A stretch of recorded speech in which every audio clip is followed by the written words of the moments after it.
புண்ணியம் பண்ணியிருந்தா மட்டும்தான் வேலுக்கு பூஜை பண்ண முடியும். வேலுக்கு பூஜை பண்ணினா தொட்டே பார்க்க முடியாது, அது சாதாரணம் கிடையாது. சாமி சொல்றா, சுடற்பரிது ஒளிப்ப நிலவு ஒழுக்கமதி ஒளிப்பாலை அடக்குதலல் ஒளிப்ப ஒளிர் ஒளிர்பிறவை வீசும். பிரகாசமான சூரியனை காட்டிலும் பிரகாசமான சந்திரனை காட்டிலும் கோடி மடங்கு பிரகாசமானது முருகப்பெருமானுடைய வேல். ஏன் அவ்வளவு பிரகாசம்னா, சாமி சிரிச்சுக்கிட்டே அருணகிரிநாதர் சொன்னாடே, எவெல்லாம் வேலை தொடர்ந்து பூஜை பண்றானோ அவனுக்கு ஒரு உண்மை புரியும், அவனுடைய வாழ்க்கையும் கோடி சூரியனை போல பிரகாசமாக மாறும்.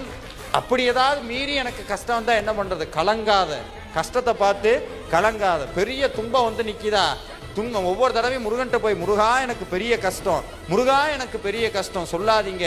கஷ்டத்துக்கிட்ட போய் சொல்லுங்க, என் முருகன் எவ்வளவு பெருசு தெரியுமா, என் முருகன் எவ்வளவு பெருசு, கைவிடவே மாட்டேன். புண்ணியம் பண்ணியிருந்தா மட்டும்தான் வேலுக்கு பூஜை பண்ண முடியும். வேலுக்கு பூஜை பண்ணினா தொட்டே பார்க்க முடியாது, அது சாதாரணம் கிடையாது. சாமி சொல்றா, சுடற்பரிது ஒளிப்ப நிலவு ஒழுக்கமதி ஒளிப்பாலை அடக்குதலல் ஒளிப்ப ஒளிர் ஒளிர்பிறவை வீசும். பிரகாசமான சூரியனை காட்டிலும்